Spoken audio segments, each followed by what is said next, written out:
Hello and welcome back to Purely Out of Bounds. We're back, ladies and gentlemen. People thought it would never happen. People said it couldn't be done. We're back, brother. But it's done. We're back, brother. We're back, brother. Tuesday. It's actually a Wednesday, which it is a Wednesday. It's an important announcement because we will be shifting to Wednesday night streams for Purely Out of Bounds. There's a couple reasons why this is happening, but main reason is scheduling wise, it just makes more sense for everybody to do it on Wednesdays. You get kind of a preview of what's happening on in the golf world prior to the tournament before. And if you want to catch up, if you miss an episode, you can catch up Thursday morning or whatever, because it's going to be uploaded the same night. So how we doing, Zane? Doing great. I'm in the free state of Smith. Shout out to the raccoon, Fred the raccoon, which is our mascot at the Free State of Smith. Is that officially now it's Fred the raccoon? Of course, Fred the raccoon, Free State of Smith, personal best friend to Peanut the squirrel, and so we're rocking it here. I don't have a Free State of Smith beer in my hand, so that's unfortunate, but I do have some Prop 12 and Coke. So Prop 12 and Coke. So coming at you. Oh, gotta do a little dap. There we go. Boom. There you go. Because you gotta be drinking something whenever you gotta be drinking something, and got to. For the return of Purely Out of Bounds, I'm drinking something special. We've got a Glenlivet 14. Do it. Shout out to Ireland, Scotland, baby. Shout out to Scotland. So single malt Scotch whiskey. Here I got it's the Celts and the Scots. Here we go, Celts and the Scots. Cheers. Dink. Down to Britain. Zane doesn't like the smell of Scotch. We learned this, dude. It's so weird because Scotch is a form of whiskey. Whiskey doesn't bother me like at all. Irish whiskey is a little bit of a different nip. I prefer some Jack. Some Tennessee whiskey, but yeah, man, Scotch just does not. It doesn't do it for you. Doesn't do it for me. It's weird, dude. I get that face, that face. I get that face real bad. Yeah, it's pretty bad. So, a lot has happened since we last were on the podcast, Zane. A lot has happened. Real quick, I just want to check when the actual last episode we did was. About a month and a half ago. Let's see. It would have been October 8th was the last episode. Gotcha. So, So a lot's happened since October 8th. Yeah, a lot has happened since October 8th. So Zane, what's been going on with you since our last episode? Let's go get some quick recap. We'll get into some news, and all that stuff. But let's talk about what's going on with us. Well, so since our last episode, I did play in my last tournament round of the year. It was the pre-qualifier at Chateau Elan at the Legends course. And that was about a week and a half ago now, maybe 2 weeks. And didn't play well on the front nine. It's only as most people know, just for the people that don't, pre-qualifiers are only 18 holes, as well as Monday qualifiers. You have to be within like top 40, top 20 in some of these pre-qualifiers to make it to the Monday qualifier. I shot, I think it was 5 over on the front. But I came back on the back because at that point you're like, might as well might as well see how I can finish. Can I finish strong? Kind of like at the end of a football game to for your beer leaf football listeners. Kind of like at the end of a football game whenever you're just trying to do drills. You know what I mean? Like 2-minute drills down the field. It's similar to that. And I was able to shoot 2 under on the back to finish 3 over. I did finish middle of the field, so it's not like I played terribly. The 2 guys I played with, I tied one guy who was kicking my butt all day until the end. And that's unfortunate because he's a real great guy. I wanted him to make it. But he just had struggled on the back 9. And then the other guy, he beat us by 1. He was from the UK, actually. Great guy. Had fun playing I always have fun playing in those events because you meet real good people a lot of the time. I've yet to be paired with real kind of jackwagons. So yeah. I haven't been paired with anyone I didn't like. So yeah, in all the tournaments I've played in, so that's good. So anyway, so what about you? Let's tell everybody about you. So last episode was October 8th. It says you're swinging that thing. I haven't been swinging it much lately, but I played. I also played my final tournament round of the year at the North Chapter Championship at the Standard Club in Johns Creek, Georgia. Mm-hmm. And had my best professional finish of my life. Finished solo second, 3 under 69 in a 1-day event. It was a special day. Zane and my dad both got to come out and watch me play. Yep. Tell you what, it was one of those things that just like everything was kind of in control. I had the only eagle on the day on that par 5. I was the only eagle of the entire tournament for anyone, so that was pretty cool. Which is, again, tell people about that hole because that's pretty amazing. It's not a crazy eagle, but it is a great eagle. So it's not a super long par 5. I think it's just over 500 yards. The hard part is the positioning. The hard part is the positioning off the tee, and then what kind of lie you have with your second shot into the green. Correct. Yeah. So like it almost takes. It's pretty close to a 90-degree turn to the right at about 250 yards off the tee. Yeah. Now you can take a really aggressive line. Problem is if you take that aggressive line, you hit a push, that ball's gone, and you have to re-tee. So what most people were doing, or at least what I did, was there's this big hill on the far side of the fairway, and just hit it in that hill, hope it comes down a little bit. And it did a little bit. I was still on the side of the hill. I had a little over 200 yards into the green uphill. Took a 5-iron, hit it like 15 feet, made the putt. So nice. It was pretty cool because I didn't start off like incredible or anything. I was just kind of hanging around for a while, and then got really hot on the back 9 out there and was in contention for the lead for a little bit. The winner ended up shooting 6. But it was one of the first times that I'd been in a tournament, knew I was in contention, and was like chasing and did a pretty good job of chasing. Like I was being aggressive on shots and it was working out. So that was a lot of fun. It was a lot of fun. Yeah, absolutely. A lot of fun. So, got like I even talked to Zane about this after the round, or it was the first time I've ever gotten like the nervous, like shaky hands almost. Yeah. So, just being in the lead and because I know where I'm at. Because they use the phones. Yeah, because I didn't look at scores until probably like 9 or 10 because I was like 1 under or even par or something like that. I was like, I want to see where I'm at, and I was like top 5, top 7 or something like that at even, and I was like, okay. And the leader at that time was at like 2 or 3, and so I was like, okay, so I just go low on the back, and I gotta chance to win this thing. And I birdied a couple holes and kind of got things moving. And yeah, it was a fun time though. It was a good time. Nice. It's a great course too. Great course, Standard Club. Standard Club's a good course, and it was in much better shape whenever you played it than whenever I had played it. It was still in good shape when I played it, but I think, as I told you, the membership there just doesn't do a very good job of fixing their ball marks after they get off the green or when they get on the green. Yeah.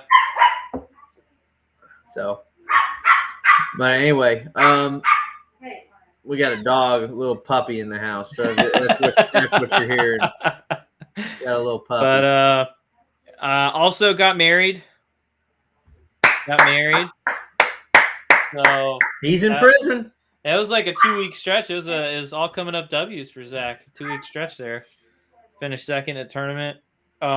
Hit my goal for the year in earnings playing. So my goal for the year was $500, and almost cleared that with the second place finish. And then I had the 16th or whatever at the Milton Martin. So it was a good year for Zach. You make 500 at that second with the second place? Yeah, it was like 495. That's sick. That's awesome. Exactly. That's not a what, 170 to enter? Something like that, yeah. Yeah, 170 to enter. That's real good turnaround. That's real good. Yeah. Winner won 715. So that's awesome, dude. Well, congratulations. Yeah. I think we speak for all the other Beerly OBers, Beerly out of bounders. We got to come up with a name. But it's awesome that you did that, and I know I was proud of you watching you do that. That was one of the coolest experiences. We made a joke. I remember it's amazing that we haven't even had a podcast since then, because I haven't gotten to say this on the show, but I was filming Zach, and Zach can attest to this. I was filming Zach on each putt, and every putt I filmed him, he made it. Every putt that I filmed, he made it. And every putt that I didn't, he missed. And so I was like, Dad was like, damn it, Zane, why didn't you film it?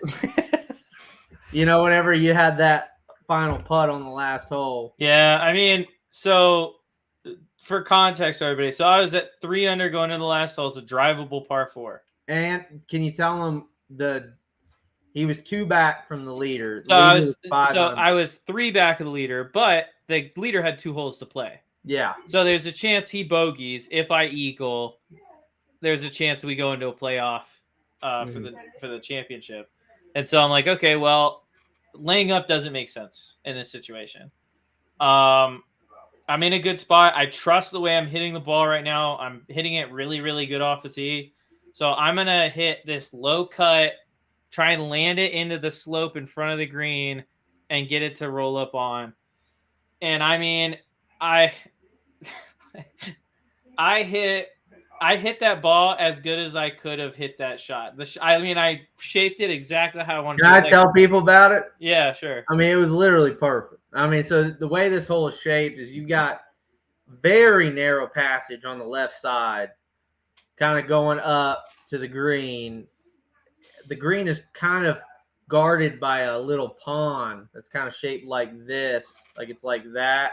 And you got the green up here. Mm-hmm. And so you got to shape it like, I know I'm reversed for everybody there, but like you got to do that. You got to hit it up this way, get around that pond. The pin is not in a friendly position for driving the green. Pin was up front left. So you don't have a lot of space to land it and for the ball to stop because it's still a driver. Yeah. And sure enough, Zach hits the perfect shot, lands maybe 2 feet too far. Yeah. And rolls. Yeah. It lands instead of landing into the front of the hill where I wanted to, where it was a little soggy. So it's like there's a chance it hits and like just kills all the momentum and it gets like, I don't know, 15 feet of roll. It hits on top and then shoots all the way across the green. Mm-hmm. And then my thought process at that point was I was like I was probably like 80 feet away from the pin, downhill slope, water behind the pin. And my thought process is also I'm on a fringe that's cut really tight. I mean, like double cut and rolled, like really tight. So my thought process is I think that there's a better chance I make it if I chip it, but there's also a much higher chance that this goes in the water and I blade it off of this lie.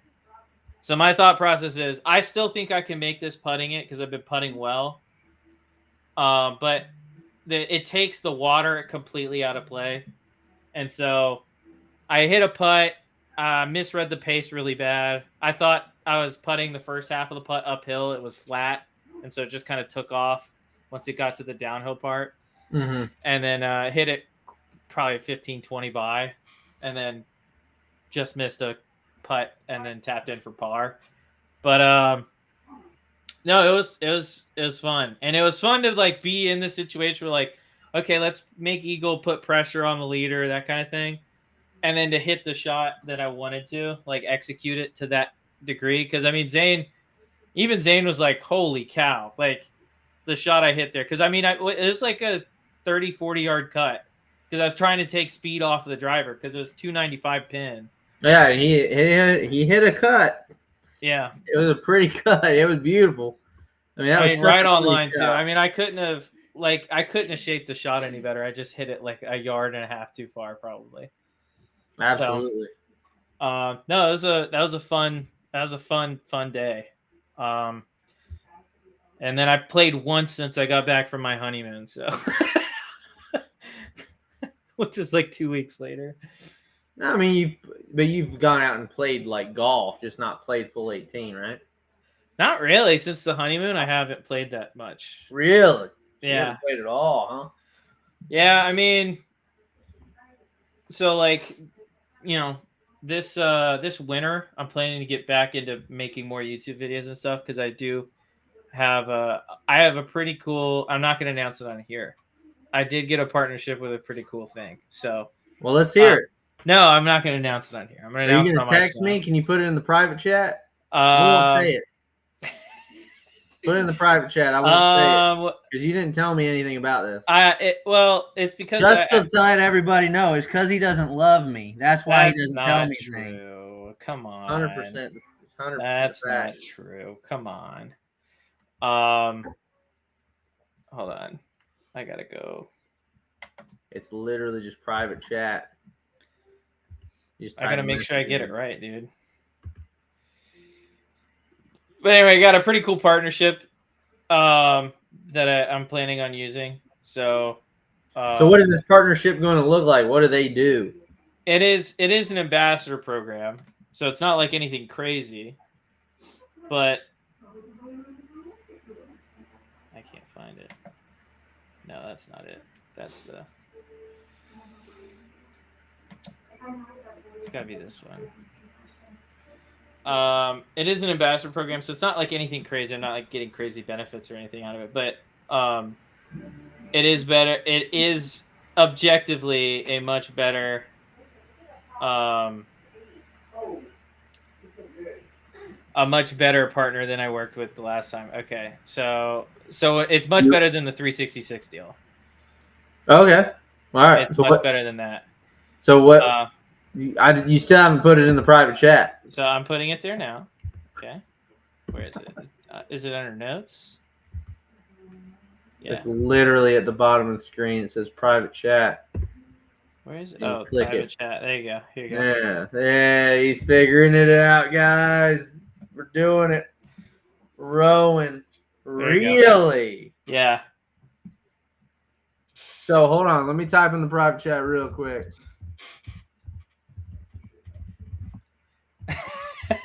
Yeah, that's the thing I got. So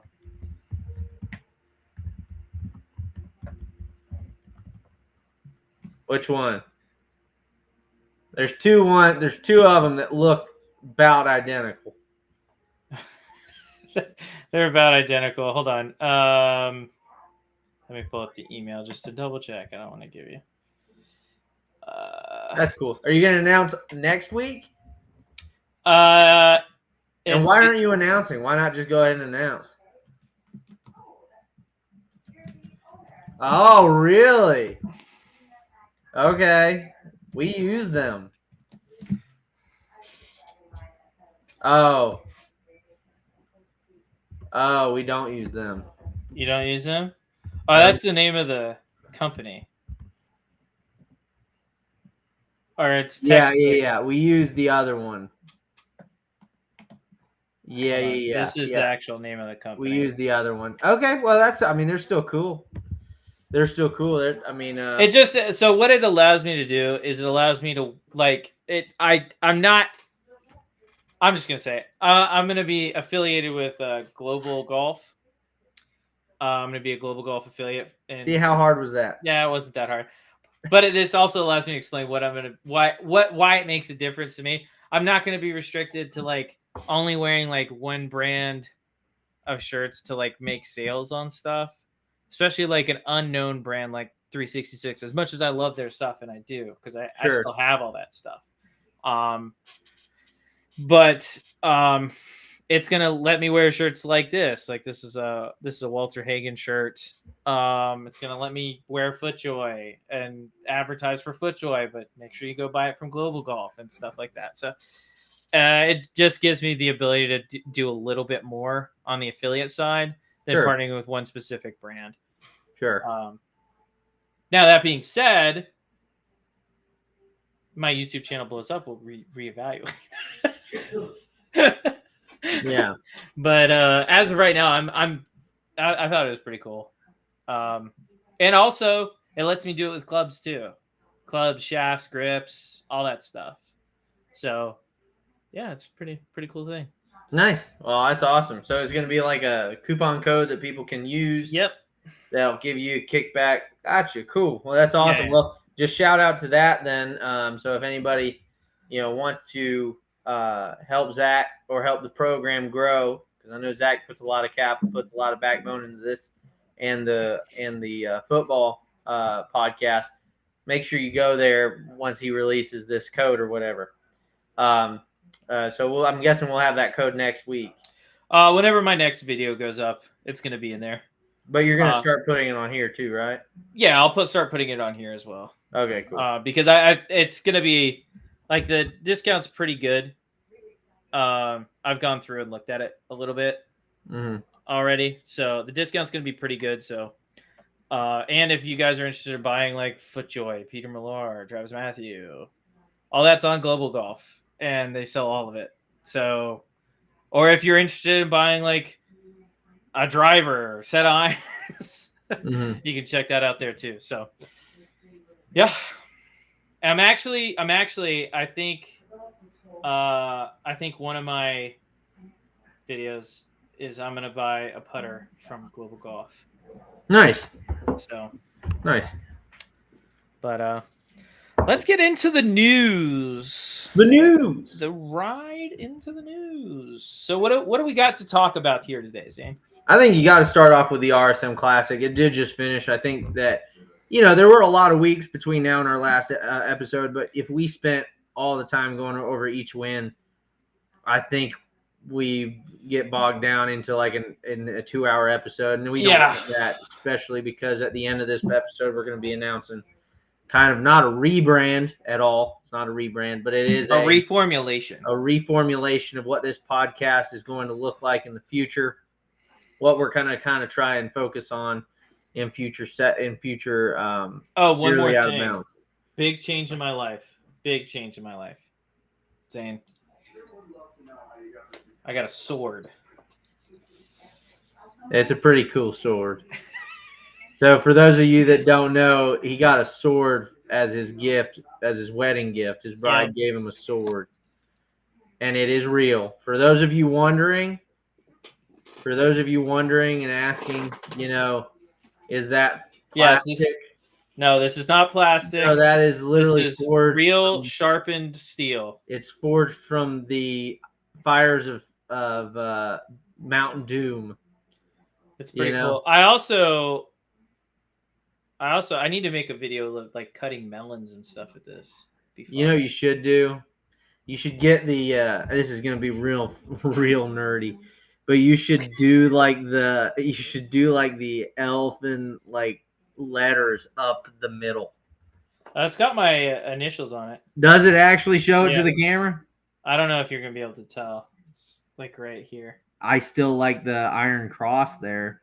That's a nice racist epithet. Well, I'm just kidding. I'm just kidding. But it is cool. It's like a Templar cross. It's a Templar sword. Yeah, it's pretty dope. That's pretty cool. She was trying. So interesting backstory on the sword. She was deciding between something like that and something like a Roman gladiolus. That would have been rad. That's the next sword coming. We'll get there. Gladiolus. What's the Greek version? Greeks didn't really use that many swords, dude.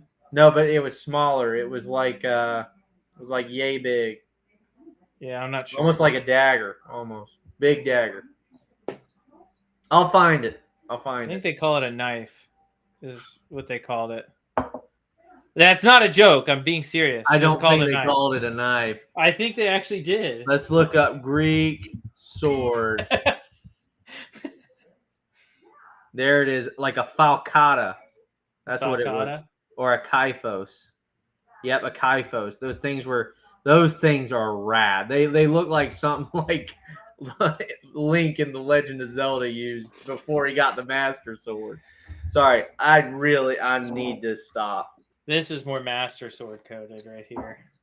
It is. No, that's exactly right. Yeah, absolutely. Anyway, I get really excited when I talk about my sword. So I get really excited too. Alrighty, so anyway, let's get into golf. Let's get into golf. So anyway, we've got a couple things to go over. Number one is, and Zach, you can share the screen now. Okay. Your boy won. Let's freaking go. Your boy, dude. Your boy won the RSM Classic. His first career win on the PGA Tour. I mean, every week this guy is the guy to bet on because he always outperforms, and this week he did it in style. There's him in his 142nd win PGA Tour start. At Sea Island, at the RSM Classic. On the world's grandest stage. Pretty awesome. Yeah. I mean, so really great to see that. This is him. We'll go ahead and play him reacting after his win. Here we go. What are the emotions like right now? I mean, I'm shaking right now. I feel like I could run a marathon. Absolutely exhausted. Been there, dude. Adrenaline's unbelievable. At a whole different level, but been there. My family's here. My whole team's watching. I'm just so happy I got one for them. A lot of up and downs on the back nine. How did you keep your emotions in check, and what was your game plan as you came down this 18th hole? I mean, I give so much credit to Scout. I was struggling on the back nine. Things weren't coming off quite as clean, and he had me busting a gut laughing on the 17th green before I hit that birdie putt. And that's just something I didn't think was possible, and that's just something I'm so grateful that he was there for. And that settled me down a little bit, and he just kept reminding me the same swing keys, told me to compress that 6-iron. It came off perfect, and then, I've hit a putt on a putting green to win a golf tournament in my mind thousands and thousands of times. It was almost like deja vu standing over that last one, and it came off perfect. And I don't know. Yeah, that's pretty awesome. I mean, for sure. Pretty great to see him take home the win, especially after all those times. I remember Maverick McNeely, for those of you that remember the good old chunk and run days. Maverick McNeely was one of those guys that was just that horse that you just ride horse, down on. You know what I mean? He was a stable horse. He was, man, because here's the thing. He would always outperform what Vegas had him doing, you know? Who's the other guys? Lanto Griffin. Lanto Griffin was one, big one. Vince Whaley would always kind of outperform. Chris Connors would always outperform what he would do, what he'd be expected to do. There's one more, I can't remember his name. He's about the same age as Maverick McNeely. It might have been Maverick McNeely. I might be misremembering. Might have been Vince Whaley. You might be remembering Vince Whaley because they're about the same age. I don't think it was Vince, but I could be wrong. I don't know. Anyway, but they'd always outperform what their stated odds were in Vegas, and so that was really cool because we had followed him since 4 or 5 years ago. Yeah. So that was really cool to see him take home the win finally there at RSM. Absolutely. Yeah, it would have been cooler to be there. What do you mean? Yeah, Yeah, would have been cooler to be there, but you can't win them all. can't win them all, man. Yeah. Well, and Can't here's the happen. thing, and this is what I told Zach. This is the you got to have a healthy mindset going into that, right? Mm-hmm. Because, like, I'm going to be honest with you. Like, I am going there. I never enter and Zach knows this too. Never enter a tournament that I don't think I'm going to be able to make it or win or qualify or whatever. Yeah. I have to have the mindset of I'm going to get the job done. I did have that mindset. Mhm. That's not the problem. The problem is a lot of those guys, and this is just the realistic nature of the business, is all those people work way harder than I do because Yeah. they have more time on their Yeah. hands to work on it than I do. Mm-hmm. And so I have that healthy expectation of, yeah, I want to kick their ass. But at the same time, I know that's probably not going to happen. I know 7 times out of 10, they're probably going to beat me. But here's the thing. That's 7 out of 10. That's a 30% chance, baby. Yeah. So that's I mean, so what we're talking about is kind of the reason I didn't play in the Milton Martin last year. Yeah. The reason I didn't play in it last year is I was not focusing on my game at the time. I was focusing on a lot of other different stuff, and I didn't think I was going to go out there and perform well. And Zane, you know this as a golf professional. Even though it's completely untrue, what do people say if you, as a golf professional, go into a tournament and shoot like an 85? Yeah. They say, "Oh, well, if he's shooting 85. He's not that good, or he can't coach or whatever." And it's like, well, I don't want to have a score out there like that. I don't either. Yeah. That's why I felt really, really down about my showing at both the Georgia Open and the Milton Martin. I felt like I had made an error in what I had done to prepare for the Georgia Open. I felt like I did more work in preparing for the qualifier than actually like trying to do well in the Open itself. Mm-hmm. And with the Milton Martin, it was the same thing. It was the lackadaisical nature of the lead up to that. And you're just not going to, if you don't prepare to win, you aren't going to win. Yeah. That's what you have to get through the mindset. You have to get that into your head. Yeah. If you aren't preparing to win, you aren't going to win. Yep. Yeah, there's a small chance you do, but that is significantly smaller than if you prepare. Yeah. Significantly. And in a sense that where it's almost impossible. You know what I mean?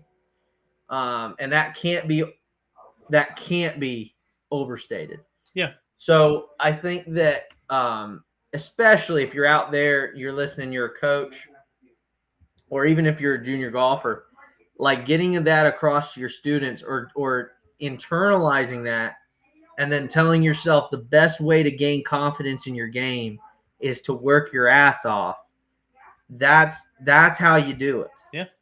100%. Anyway. I mean, you can ask my now beautiful wife how many days during the summer and fall that I stayed late at work so that I could play or practice. And it was pretty much every day.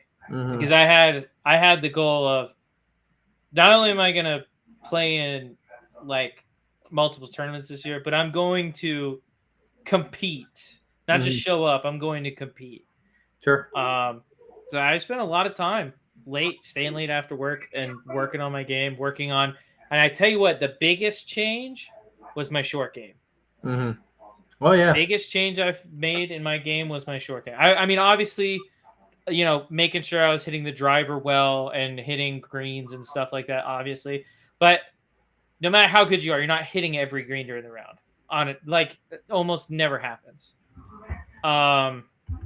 So it's about, okay, once I miss a green, what do I do? Mm-hmm. Can I make the 10 to 15 foot putts more often than I miss them? because sorry, go ahead. My bad. Didn't mean to because interrupt your thought. making 1 or 2 more of those 10 to 15 foot putts, even if you don't have that many of them, is such a confidence builder for the rest of the round. Absolutely. So like if I make a 10 to 15 putt on 10 to 15 foot putt on hole 2, like I'm feeling good about my putting the rest of the day. Even if it's for par. Yeah, exactly. Because it's like when you get to like 30 feet, it's not all luck, but you get a little lucky every time a 30-footer goes in. Yeah, when you get 10 to because your thought with a 30-footer isn't I'm going to drain this. Your thought with 30-footer is I'm going to leave it right here. I'm going to give it a run and keep it close. But if it doesn't go in, I'm not going to get upset. Yeah, that's right. And so like making a 10 to 15 footer, that requires, I mean, obviously making a 30-footer requires some level of skill, but it's about 80% distance control. Yeah, that's right. And 10 to 15 feet, it's about I'm going to hit my line confidently and knock this in. And it's getting, and that was one of the things that I recognized in my own game. It's like, okay, I'm making everything 5 and in. Like there's no problem 5 and in. I'm not making enough of these 10-footers, these 12-footers. Not making enough of them. Like I'm giving myself a lot of birdie looks, and I'm shooting even or 1 over or something like that. It's because I'm not making this 10 to 15 footers. It's percentages. Yeah. Right. So like you could play a round of golf, say 18 holes. You could play a round of golf, play 18 holes, and then let's say you have 6 of those 12 to 15 feet putts. Mm-hmm. If you make 0 of those, that ain't great. No. That's bad. Exactly.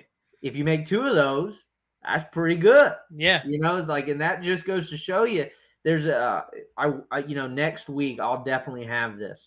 So you remind me, I will have this.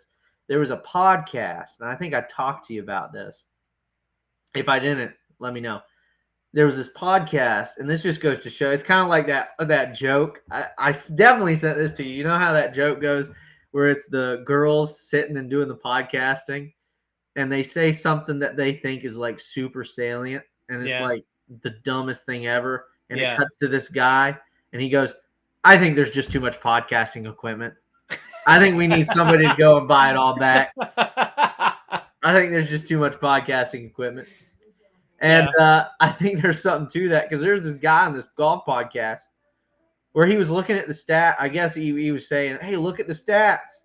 He said, if you look at the best putter on the PGA Tour and you look at the worst putter on the PGA Tour, there's only like a 0.8 stroke difference. What does that mean? That means you shouldn't be working on your putting. That means you got to be working on your full swing, because that's where the shots are made up. I can't make that up. Is that an actual thing someone said? Swear to God, I will bring that clip. I haven't seen that. That's crazy. I will bring it. And I don't care if that guy gets offended that we made fun of him, because those kind of ideas need to get made fun of. That's stupid. Well, the question is not. It's stupid on a bunch of levels. The question is not comparing the top golfer on the PGA Tour and the worst golfer on the PGA Tour.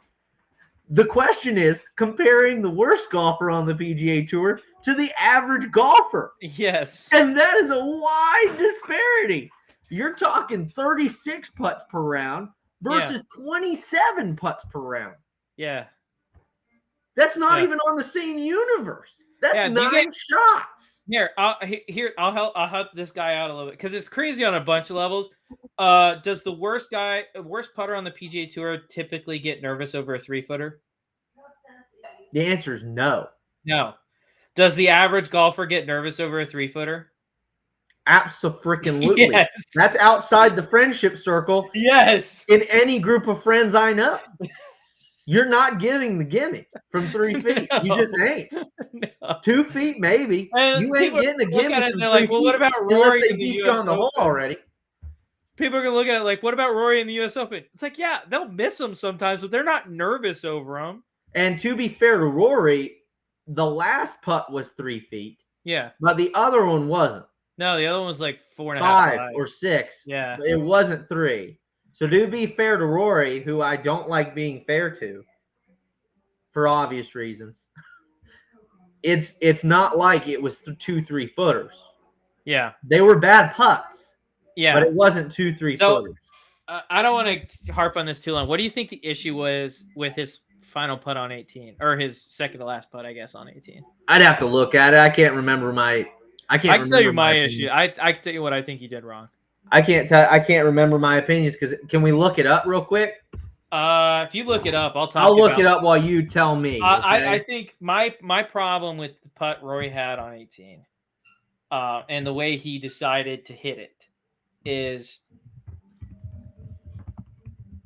and this is my opinion on any putt inside of a certain distance, is if you're playing pace at 3 feet, you're dumb. I think if you're playing pace at 3 feet, you're dumb. And he played pace. Zach, what do you mean he played pace? Well, he hit it as if the hill was gonna. He hit it soft enough to where the hill could take it off the hole. I agree with you. Are you looking at it? Yeah, I am. So here, let me share it. Share this tab instead. So if everybody can look at this with me, this is Zach's exactly right. And I did. I mean, look, he's 5 inches outside the cup. He's aiming out. Well, here's the thing: aiming out that side of the cup ain't a bad move. It was a severe slope. I understand it's a severe slope. You can't tell, but Zach is right. Watch this. Watch how he just kind of. It's almost like he decells. Look at that. Look at that. He like decells the putter. Like, yeah. Maybe we can look at these. I mean, that is bad. Let's view it at 25. Here, can you turn the sound off on it? Because it sounds horrible. Sorry. Okay. Let's view it on 25. Look at this. Oh, it's not even a full stroke. Look at that. Look how short he stops that putter. Yeah, I mean, so like I go back to that putt all the time, and I'm when I look at it, I'm like, I think it was a confidence issue. So like, number one, I'm hitting that putt a lot harder than he hit it in that situation. But like, Zane, you've played with me relatively recently. How hard do I hit 3-footers? How hard do you hit puppies again? How hard do you hit what? 3-footers. Relatively hard. I mean, you hit them harder than I do. Yeah.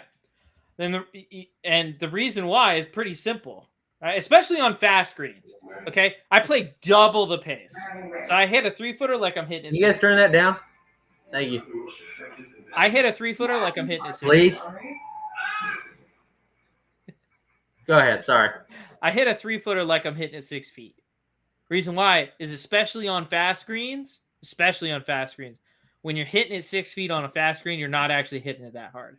Agreed. And so this is how I explain it to people: is you have to understand the speed.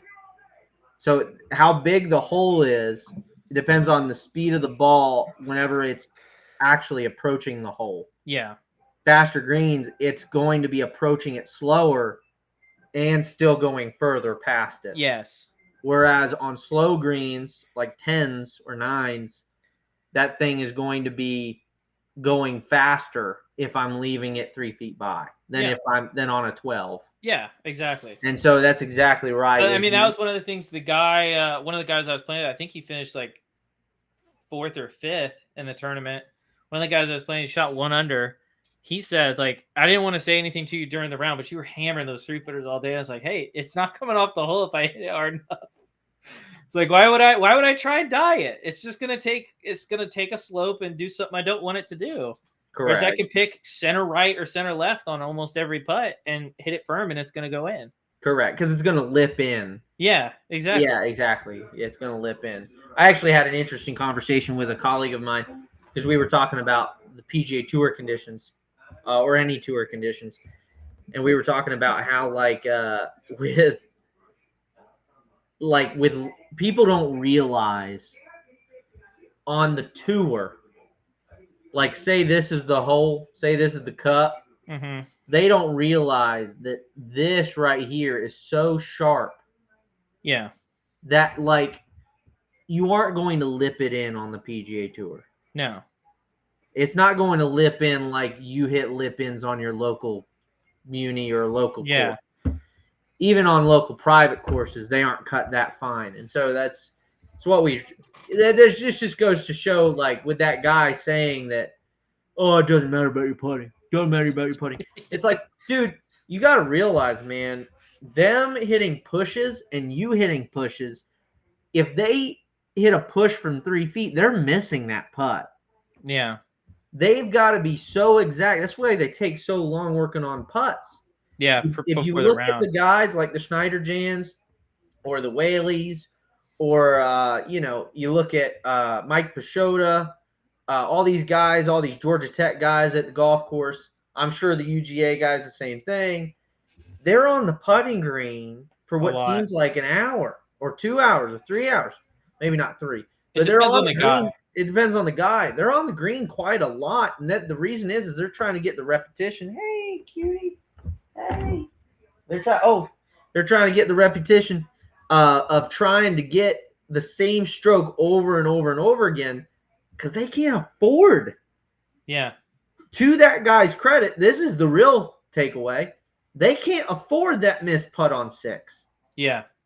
Because that missed putt on 6 is the difference between making the cut and not making the cut. Yep. That's to that guy's point. But you know what? You shouldn't take away from it. Is that you don't need to work on putting. If you're a junior golfer or an amateur, you shouldn't be taken away from it. Oh, I don't need to be working on my putting. Well, because here's the crazy thing about that too is in junior golf nowadays, especially nowadays, and this was true even when we were kids, if you're not shooting really low, it's hard to get noticed. Yeah. Like, and I mean really low, like mid to low 60s. And it's more important now with NIL money because kids can get paid thousands of dollars. There were scouts at that collegiate event at Golf Club of Georgia. Yeah. I met one of them. Yeah. And he's from the same firm that represents a lot of those guys that went to live. Really? Yeah. And so that you are showcasing yourself for money. Yes. Not just for colleges, for money now. Yeah. Lots of money. And they're shelling it out. That transfer portal didn't just change college football. That transfer portal changed everything. Well, the NIL. That's what, even the transfer portal. Transfer portals existed for a long time. No, I know, but the new rules on the transfer portal. Yeah. Playing right away. Yeah. That wasn't even a thing in golf. Now it is. Yeah.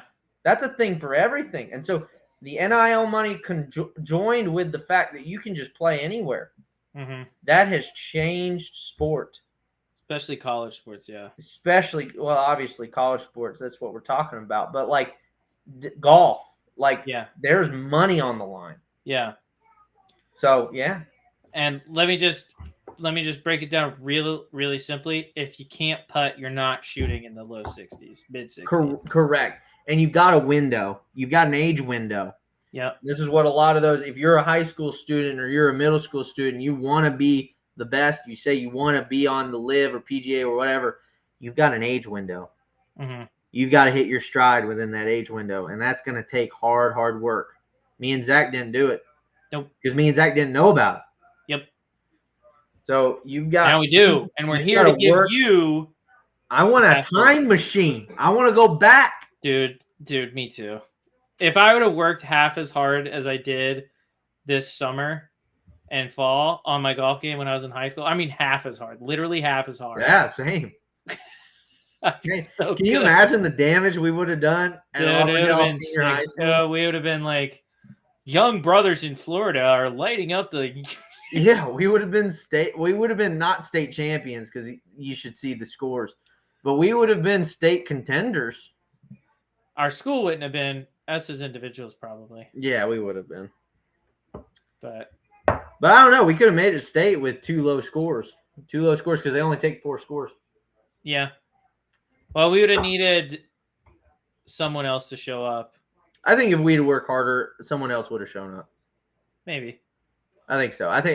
Showing up more than they did, I think is the that's the thing. So yeah. But anyway, what's the next bit of news we got to go into? Well, I just wanted to cover my boy Vince Whaley real quick. So for those of you that aren't aware, Vince Whaley is a member out at the Golf Club of Georgia. Great dude, great guy.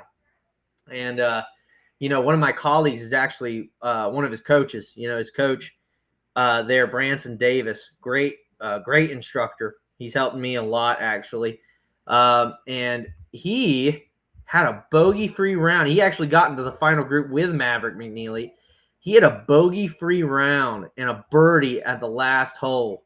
Let's go ahead and I'm sharing that right now. Do you mind sharing that on the screen? Yeah. Perfect. And this is him hitting that shot. This is pitching wedge to 9-iron. Credit to the Golf Channel for this footage. Have to hold this one up into the wind from 148, and it's on a very aggressive Look at line that. as well, just a hair left of it. Yeah, Beautiful. very nicely done. Left to right. I think you got to be Here's just his outside putt. the hole starting it. And that got it done. That got it done to get into the final grouping there to make it. That gave him the lead to make it in the final group at PGA National. At the RSM Classic at Sea Island. So that's pretty awesome, man. I'm super excited for Vince. He's playing amazing, dude. So for those of you that don't know, he's placed top 5 in the last 2 events that he's played in, Bermuda and then this one. And so it's great seeing all the hard work, because I've seen him work out there with Branson quite a bit, and it's good to see all the hard work pay off. I know he works a little bit with Cameron McCormick. I'm not sure to the extent of that relationship, but I do know Cameron McCormick. Oh, look at that. You paused on a great spot for you, dude. Yeah, Golf Club Georgia. There's the G. There it is. There's the G. There's the G. Old Mr. Kenny's going to like that one. So, but anyway, I'm just super excited for him and super excited for Branson, because, I mean, this is how golf coaches make their mint, is showing the ability to coach winners, or in this case, obviously, because Vince hasn't won yet, but he will. He's going to break that ceiling eventually for sure. But it's showing that you can coach talent. You know what I mean? Because there's a lot of talent out there. There's tons of talent. There's tons of guys with more talent than those that win on the PGA Tour. Mm-hmm. I mean, look at Zach Johnson. Yeah. You tell me Zach Johnson is one of the most talented golfers. Go ahead. Dare you. He's not, right? It's just the fact that he works his tail off, and that he probably had some really good coaches, really good instructors along the way, and he has a real good mindset, really good work ethic, and he got there and he won the Masters. Yeah. Again, you have to have a certain degree of talent, but I'm saying that talent isn't the end all be all. So if you're somebody without talent, you've got to work hard, and hard work beats talent when talent doesn't work hard. I think the best example of this actually is Matthew Fitzpatrick. Agreed. The dude looks autistic. I'm just kidding. He doesn't look autistic. It's a joke. No, he just looks British, dude. He does look British. He looks so British, it hurts. He looks so British. He's got that British face, you know? He does. He has like, if you look at him, that guy is not American. He's not from anywhere except the British Isles. You know what he kind of looks like? He looks like your stereotypical prince if you, like, plop him back into, like, the Prince and the Pauper. You know, like, yeah, that's what he looks like. That's the face that I imagine. Slightly inbred, you know.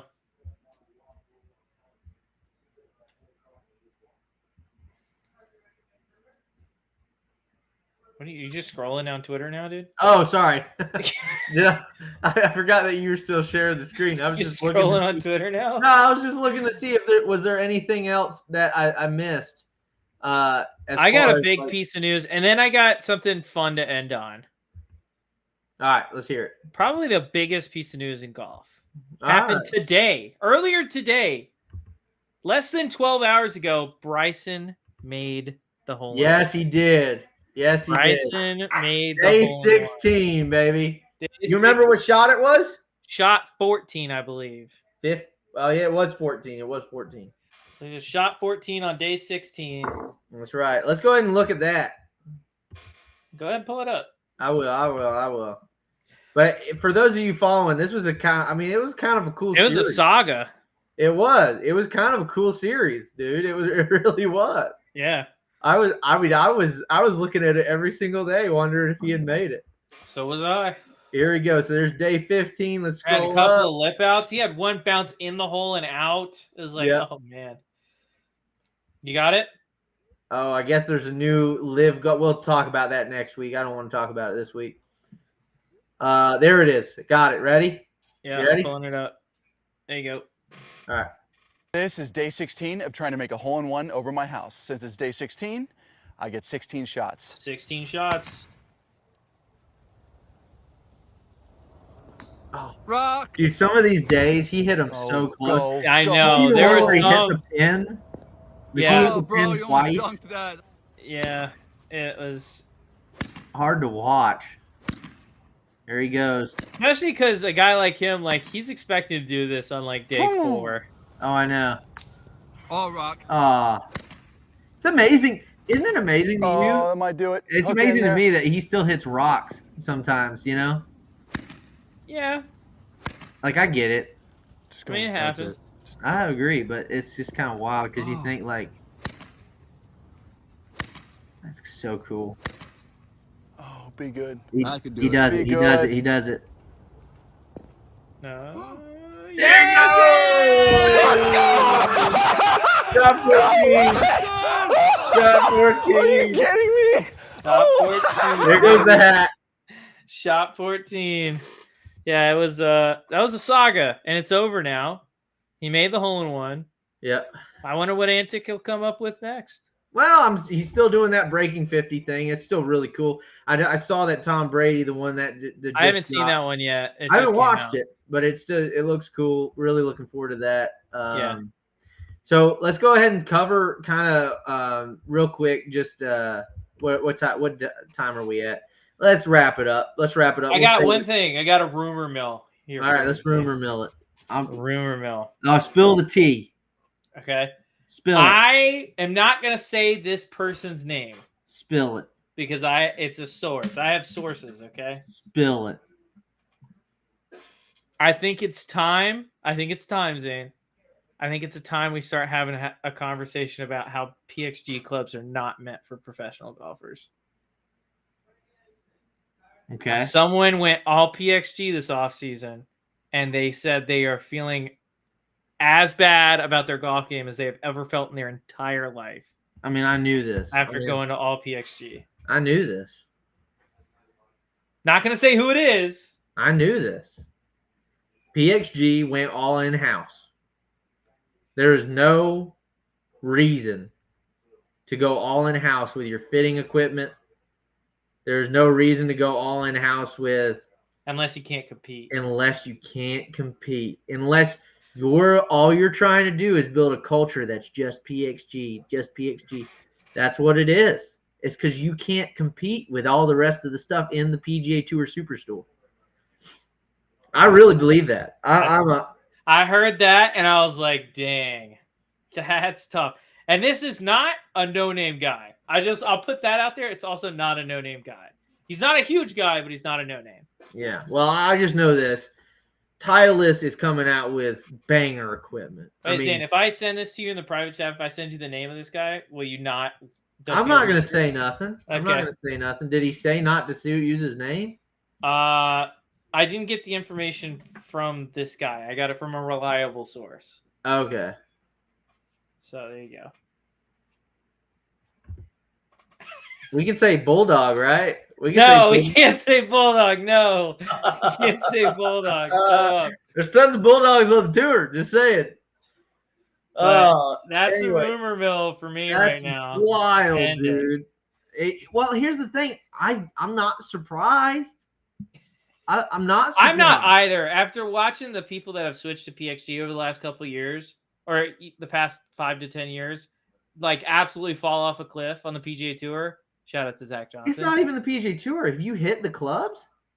I have not. No. It's why this is why I honestly believe the reason that in the teaser package, they deliberately use the Aerotech shafts, the steel fiber shafts, Mm-hmm. to make it feel great. Even though if you were to place, like, say, a dynamic gold in there, doesn't feel all that great. They deliberately use upcharged shafts in the teaser package for that. I think for that reason. Again, that's just an accusation. That's baseless. It's alleged, right? So I just put that out there. Legend. I don't want to get sued, okay? But That's I a think theory. It's a it's theory. a theory, and I definitely believe that that's the reason why they're trying to go all in on this culture thing, where it's like, oh, gotta get the PXG, because it's the culture. They're trying to build a culture that's like, like, oh, I gotta go to the PXG store, Yeah. and that's why is because Yeah. So another thing about PXG, I don't know if I think obviously you've gotten the commercials on YouTube for PXG, haven't you? You have What? to have. The YouTube commercials for PXG where they have Darius Rucker go out there and talk No. about how great the clubs are. Oh my God, are you serious? I'm serious. Please play it. Can we play it? I don't want to get this stream blocked, so We won't. we don't know that. Fair use, baby. It's not fair use. We're just showing their brand. We're also Oh my God. Can we play this? no, we can't play it. There's a Paige Sparanak one. That doesn't surprise me at all. She'll take money from anywhere. Oh my God, she will take money from anywhere. That's no shade toward Paige. That's no shade toward Paige. I would do the same exact thing. I gotta find the Rucker commercial, dude. I gotta find it now. Pull a Bob Does Sports and partner with Callaway, but that's just me. But they talk about how forgiving the clubs are and how great they are and how forgiving they are and blah blah blah, and they say that they're the most forgiving club on the market, and I'm like, I am pretty sure that's objectively false. Yeah, that's provably false.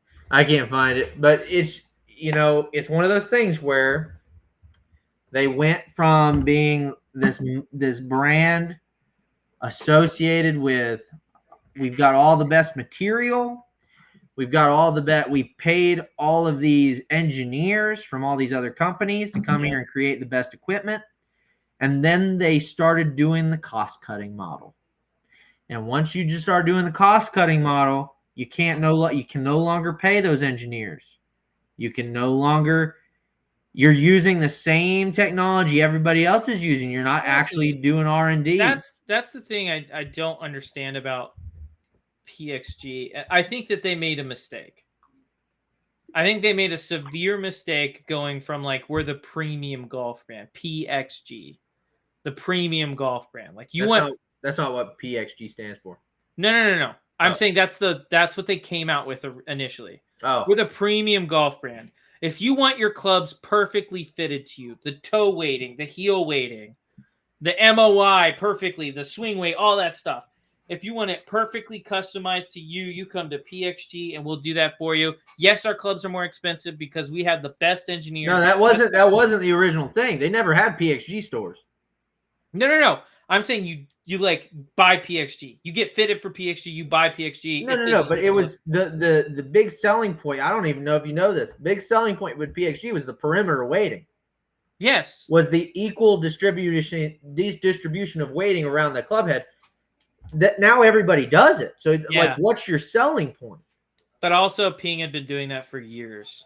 No. They've been kind of doing it, but not doing it with the weights and stuff. They and again, all their club heads were cast. Yeah. So the answer is no, they weren't really doing that. They were, the way they would forge it, the way they would cast it would be like channeling the fluid in to the mold versus just pouring the metal sloshing in the mold, right? That's how they would do it. That's my understanding. PXG, what they did is they got a lot of the Ping engineers and they were like, hey, how do we create something that's like new, that's still forged, but that we get the same kind of perimeter weighting, the forgiveness of, say, Ping, because Ping has been one of the most forgiving things. And sure enough, they came up with the PXG. Now, they were using, at the time, the best quality steel, the best best paint, best everything. And that was the selling point. And that's why they were so price crazy. Yeah. And again, you can do that.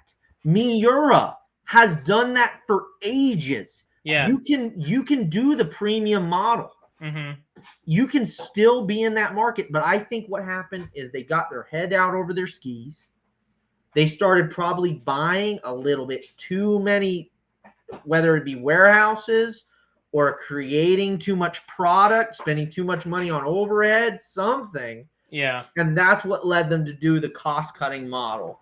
That's whenever they had to sell that driver, that Gen 5 or Gen 4 driver, for near on like $250, which is like half the price of all the other competitors. Yeah. That's when it all went downhill. I think it's a couple different things. I think it was,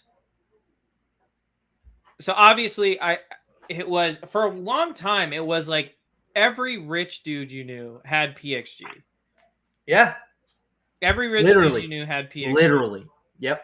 And I think the problem is rich dudes, and I'm gonna make a big generalization here.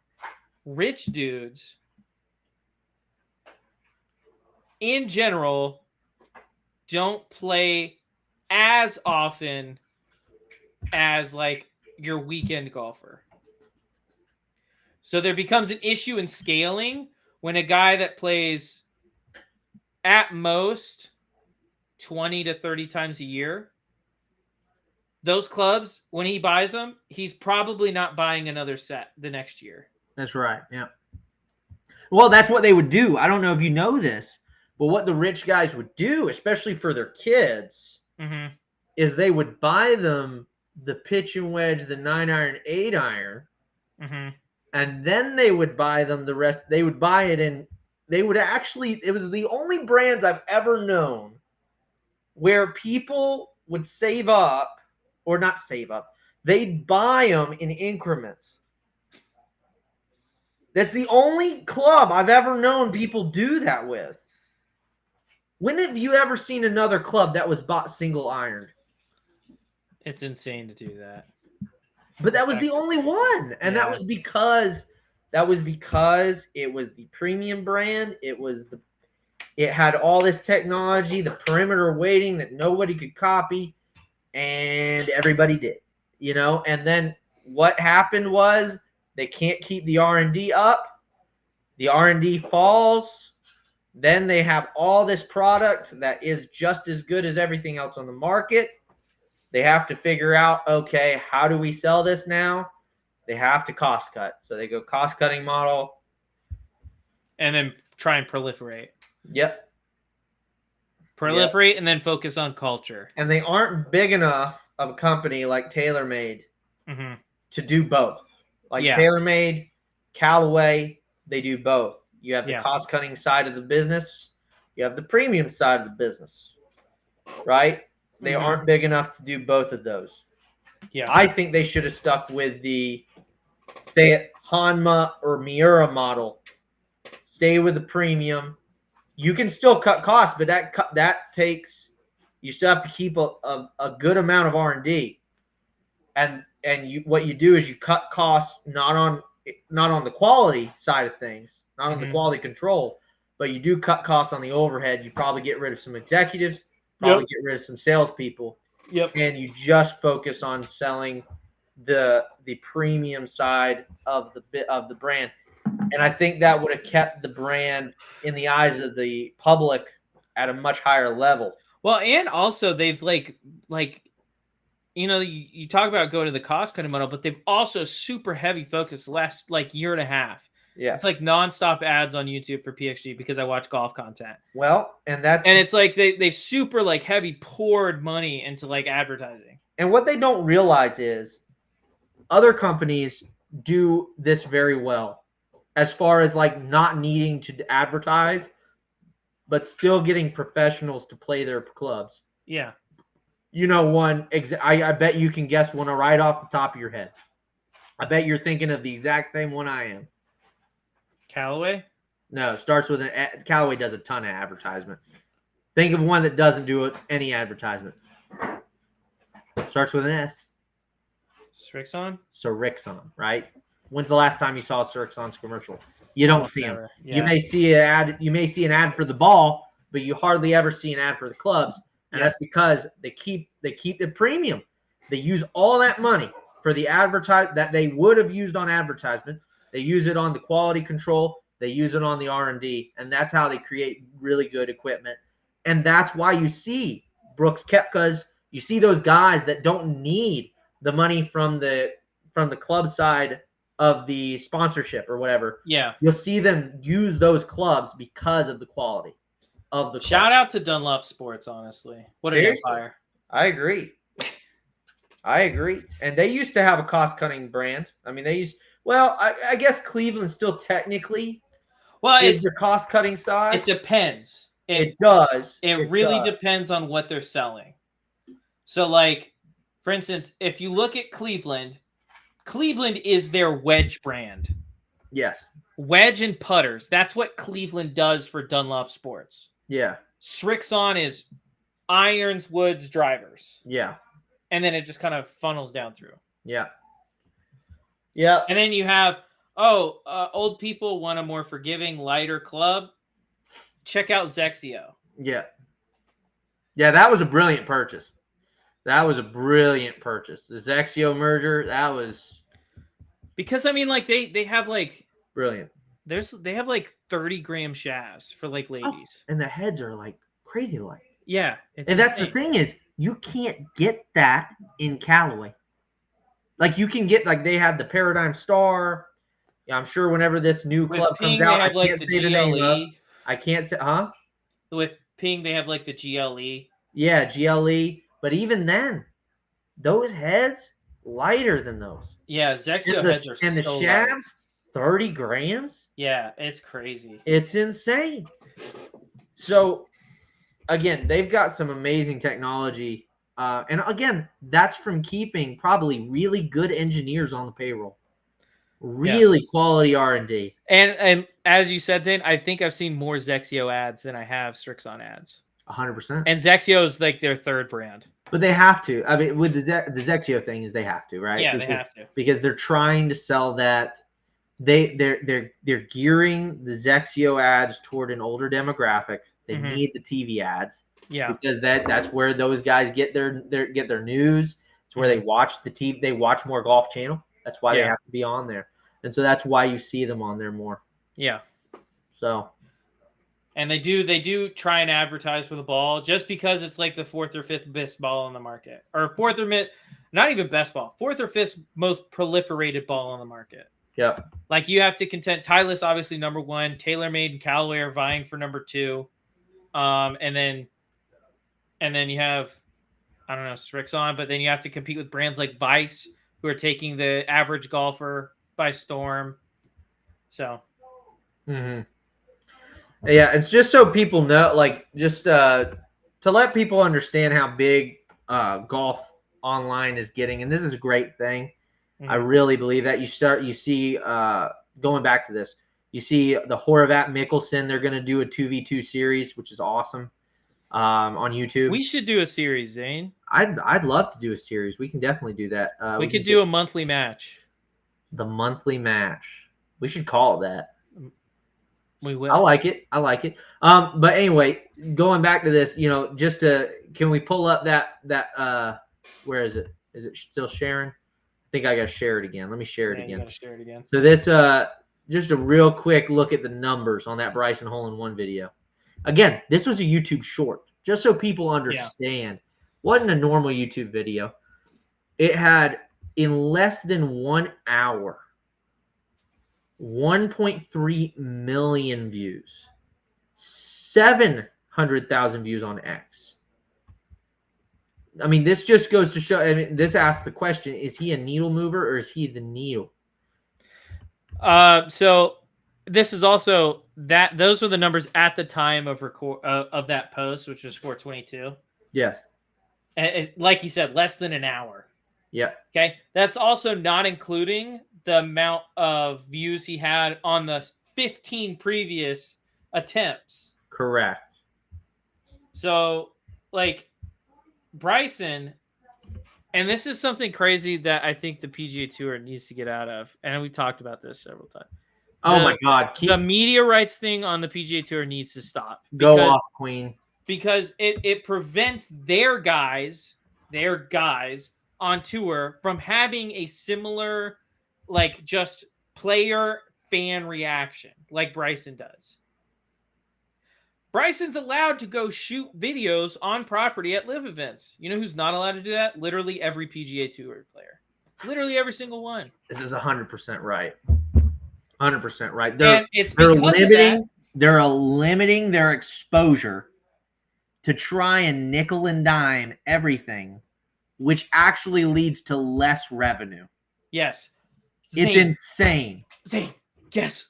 Listen to this. Listen to this. I asked a kid, this is a real thing that happened to me last week. I asked a kid who his favorite golfer was. Guess who he said? Bryson DeChambeau? No. Tiger Woods? No. He said Garrett Clark from Good. You're kidding. 12 years old. I hate that. But you know why that's the case. Yeah, I know why that's the case. Exactly what we're talking about. That's exactly right. The only other one he mentioned, the only professional player he even mentioned was Bryson. Yep. Because guess where the younger generation is consuming their content? It's on social media. And this is why PGA Tour really screwed the pooch, dude.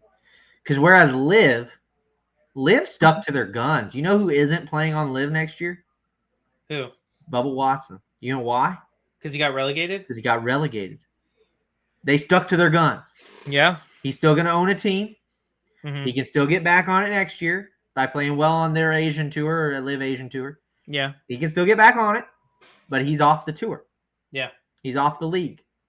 And they stuck to their guns. You know who hasn't stuck to their guns at any turn? PGA? Why would you say that? Well, I mean, my whole thing is... Seriously, though. With this new signature events, they're no longer doing pre-qualifiers next year. Found that out. That got sent out in a letter to the... Won't tell anybody my sources. That got sent out into a letter to all the PGA Tour players.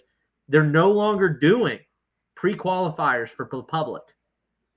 They might be doing away with Monday qualifiers. I don't understand it, dude. It's like every turn they make the wrong decision. Because Monday qualifiers, that's your everyman. Yes. That's your everyman. Yes. That's your storyline. Why, Zane, what is the biggest story outside of Live Golf? What's the biggest story on the PGA Tour the last 2 years? Michael Block? Yes. Yeah. Absolutely was Michael Block. The Block Party. Yes.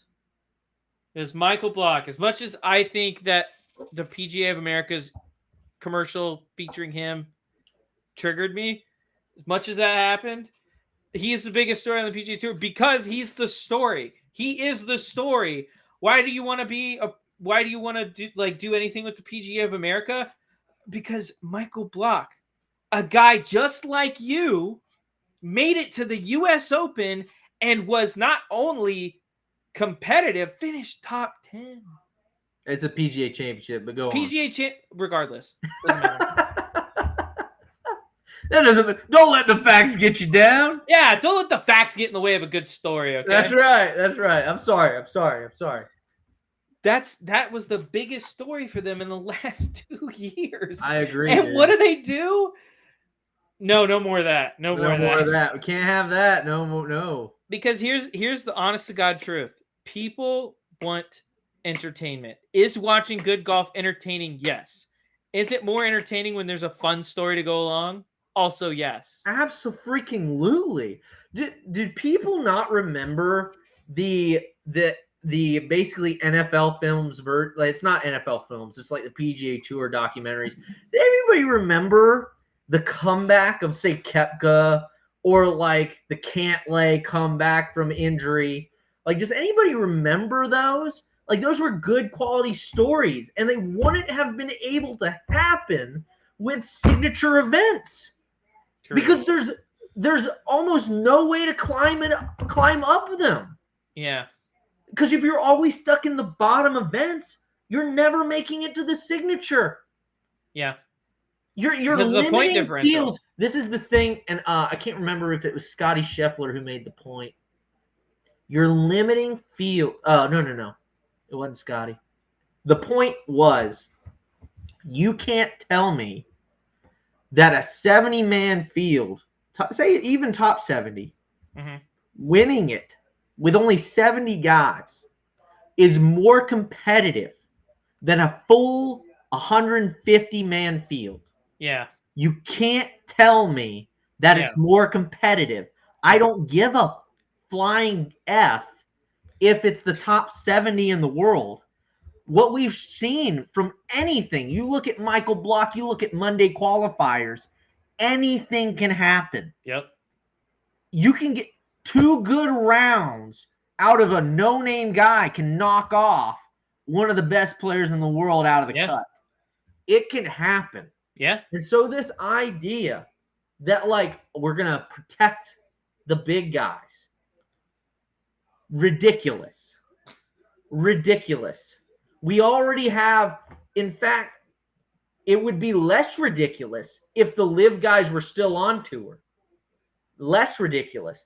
But it's even more ridiculous now that the live guys aren't on tour. Yeah. Yep. I agree. Got heated. Sorry. Alrighty. Sorry, brother. All that being said, that's the end of the show for today. Thank you for tuning in and watching. We'll be back next Wednesday. Absolutely. Talk a lot more Wednesday, about 9 p.m. Talk a lot more about Golfing World and all that stuff. So we will see you guys next time. And can I say something real quick? Sure, go ahead. So just to let everybody know, because we wanted to say this, I wish we'd said it before 22 minutes. I'm sorry, an hour and 22 into it.